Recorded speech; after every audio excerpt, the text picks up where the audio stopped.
Alors Naïma, Chiane, j'avais déjà 2 enfants qui étaient ici, qu'on fait de toute petite section jusqu'à la grande section. J'ai le futur qui est là, qui sera aussi que j'aimerais mettre ici en toute petite section. Déjà qu'on galère entre la maternelle et la primaire, parce qu'on n'a pas de primaire à côté de la maternelle. On a un avantage aussi parce que les horaires sont décalés. Mais là, ils veulent enlever la toute petite section châtaignier et laisser les autres petites sections ouvertes. Et que nous, les châtaigniers, allons dans les autres écoles. On nous a annoncé la semaine dernière qu'on allait, que l'inspection d'académie voulait fermer une classe dans l'école des châtaigniers. Et on trouve ça anormal, on n'a pas compris pourquoi. Ils n'ont pas donné de raison plausible de fermer, étant donné qu'on a assez de maîtresses, qu'on a les locaux, qu'on a assez d'élèves pour la prochaine rentrée. Donc on ne comprend pas du tout pourquoi ils veulent fermer une classe. Je suis en colère parce que déjà je ne savais même pas qu'il y avait une réunion à ce propos la semaine dernière et on m'apprend vendredi violemment alors que je faisais mon inscription tranquillement mercredi dernier sur internet que cette classe va disparaître. Nous ferons encore courir en fait à droite et à gauche. Là, on est au milieu du quartier, ça nous avantage. Demain on veut mettre nos enfants, moi personnellement je vais les mettre ici et pas dans une autre école. Ça veut dire s'il faut une toute petite section dans une autre école, après il faut la remettre ici en petite section, c'est quand même galère pour les parents. On se doute bien que ce sera la classe des tout petits, donc les toutes petites sections, qui sont une classe réservée au REP+, dont les enfants à partir de 2 ans peuvent être scolarisés.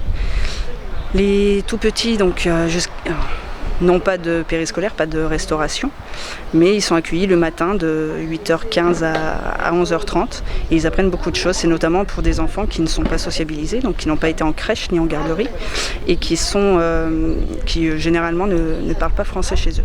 Donc c'est pour les aider à s'intégrer et à commencer à apprendre la vie en société. Ça va complètement chambouler notre organisation. Moi par exemple je devais reprendre le travail, ce qui va être impossible parce que du coup maintenant pour trouver une place en crèche, pour pouvoir faire garder les enfants, il faut payer, donc en fait moi je suis vraiment consternée parce que moi je comprends pas que des décisions pareilles soient prises alors qu'on a vraiment besoin de ces classes-là. Il y aura une surcharge du coup pour les autres classes, les classes de petits et de moyens.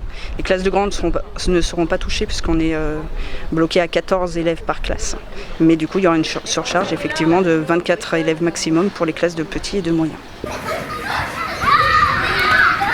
La problématique de la carte scolaire, c'est qu'en fait c'est une problématique qui est non seulement savoyarde mais également sur l'ensemble du territoire, puisque là c'est la première fois depuis 2018, donc depuis l'élection de M. Macron, qui a plus de moins 1100 postes sur l'ensemble de la France, et ça a une répercussion également en Savoie, puisque le département doit rendre 7 postes au rectorat.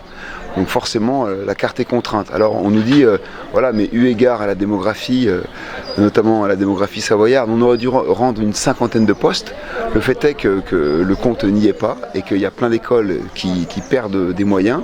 Et puis surtout, il y a une grosse problématique autour du remplacement, parce que vous n'êtes pas sans savoir qu'il y a un gros problème de remplaçants, notamment sur le département, avec de plus en plus de classes qui ne sont pas remplacées. Ils ont déjà fermé une école au Combes et effectivement on pense qu'ils vont fermer également peut-être à la Grenouillère. Moi je trouve que c'est scandaleux. Comment ça se fait qu'on ferme ces classes alors qu'il y a de la demande ? Ça nous empêche de reprendre le travail, du coup ça supprime encore des emplois et en fait on ne comprend rien à leur système, moi je ne comprends pas.